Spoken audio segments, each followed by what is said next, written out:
Millions of years ago, weather shaped our planet. It created mountains, forests, deserts, and millions of mysterious creatures, all waiting to be discovered. Hold on, guys. It's gonna get pretty bumpy. Oh, damn. My name is Sean Dugan. I'm an explorer, and I've dedicated my life to tracking down the creatures that were shaped by our planet's most extreme climates. I'm in western Belize, on the hunt for the Minicow, a legendary cave-dwelling creature that locals swear is real.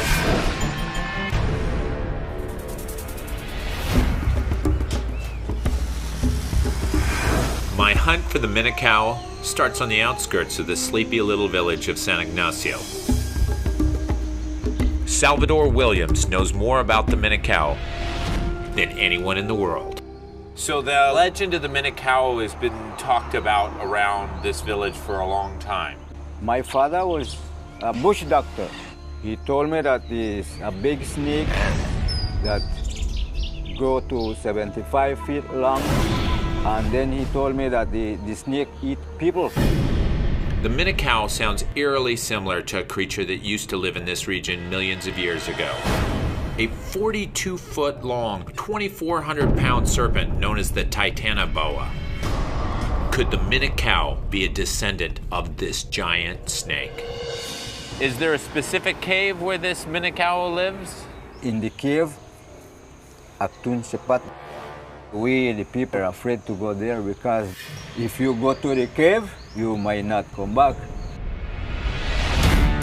So Mr. Williams basically told me that if I head down this road, deep in the jungle, we will find the cave of Actun Chapat.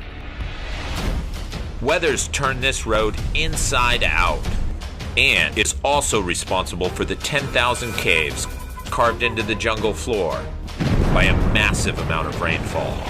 170 inches a year. As rainwater falls, it absorbs carbon dioxide, reacting with the calcium carbonate in the limestone and eating away at it to create one of the largest unexplored subterranean labyrinths in the world. The perfect hiding spot for the reclusive Minicow. I can't even imagine what a 75-foot long snake would look like. The largest snake that I've ever seen was 25, 30 feet long, boa constrictor. That sidewalk is only 50 feet long. For the Minicow to get that big, it would need a ton of space to grow, a steady food supply, and just the right climate. 20 miles into the jungle, I meet up with my crew. How's it going? How's the drive? There's caving experts Doug and Kent, and Leo, a local guide. So what have you heard about the Minicow? Well, Chapat, Actun Chapat, is named after a Mayan word which means worm-like serpent, which can mean anything from a worm to a giant snake. So we're looking in the right place for this Minicow, I would think. If any cave around here fits it with a name, it would be Actun Chapat. We'd be crossing a major river right now if this was the rainy season. If we have a thunderstorm run through here, this cave could flood. Things can happen instantly. While most of us are used to 4 seasons, Belize has 2, dry and wet. With 3 times as much rain as our rainiest state, Hawaii, every plant and creature living here has adapted to the torrential downpours. You know why these termites build their nest here on these trees? Because of the rain, the amount of rainfall we have in this area. They'll build them, depending on how the area floods, Yes. They'll build them higher and higher and higher. Have you tried termites? It's edible. Did you Try just it. stick them in your mouth? Yes. Tastes like they've been eating wood. They're a little woody. Feel the breeze? You got a nice cool breeze. That's a good indication that our cave is nearby. Just up ahead, we find the source of that cool breeze, along with an ancient Mayan warning at the entrance of Actun Chapat. This is carving was done probably 600 AD. So it's almost 1,500 years old. These are the lower fangs, and these are the upper fangs. There is the eye.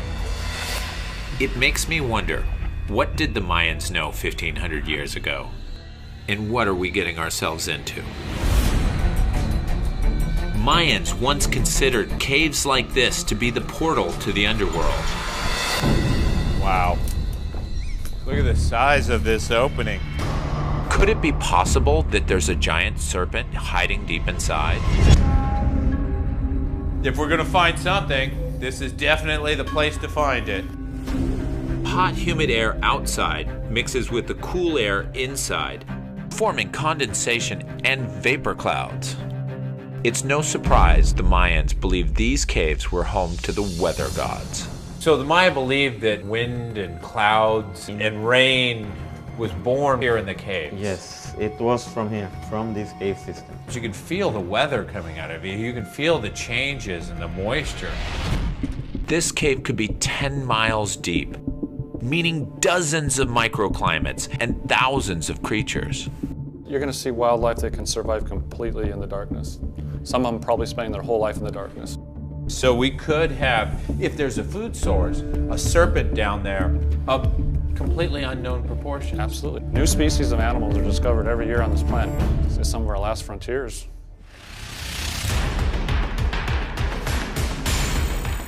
Almost a mile into the cave, we enter a large cavern. The perfect habitat for a giant snake. This room is incredibly big. The ceiling's almost 60, 70 feet above us. And you can see the formations all around us, from the slow dripping water up here.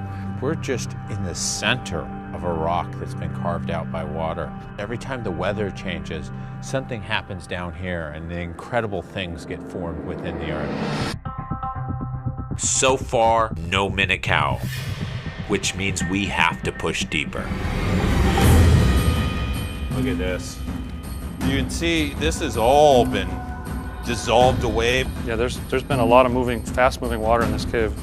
In a serious flood condition, I mean, this whole room could be bank-to-bank water flowing. Floodwaters wash in many creatures and could have brought the Minotaur. The millipedes are everywhere if you look, thousands of them. They've also created the perfect habitat for troglodytes, who are often blind, deaf, and translucent because of a lack of sunlight. But these critters aren't nearly enough to feed a 75-foot mega beast. Wait, there's stuff moving over there. We got bats flying everywhere. They're all over here. I've seen about 3 to 4 species already fly by.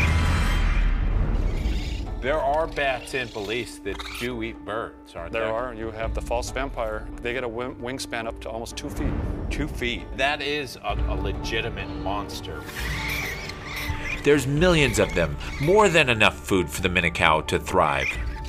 So it's possible that we could have a big snake in here that's easily just feeding on bats constantly. And it would be easy pickings. Because there's millions of bats. Exactly, there. yeah.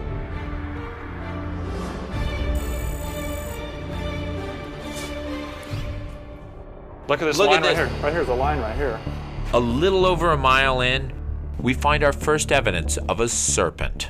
This could be a snake shell right here. If you look carefully, there's actually, it's kind of straight, but it does slither a little bit, and it just drops off the edge there. Something bigger came right through here. This track is a huge find. It tells us that a serpent-like creature has been down here before. The question is, what is it? Or better yet, where is it?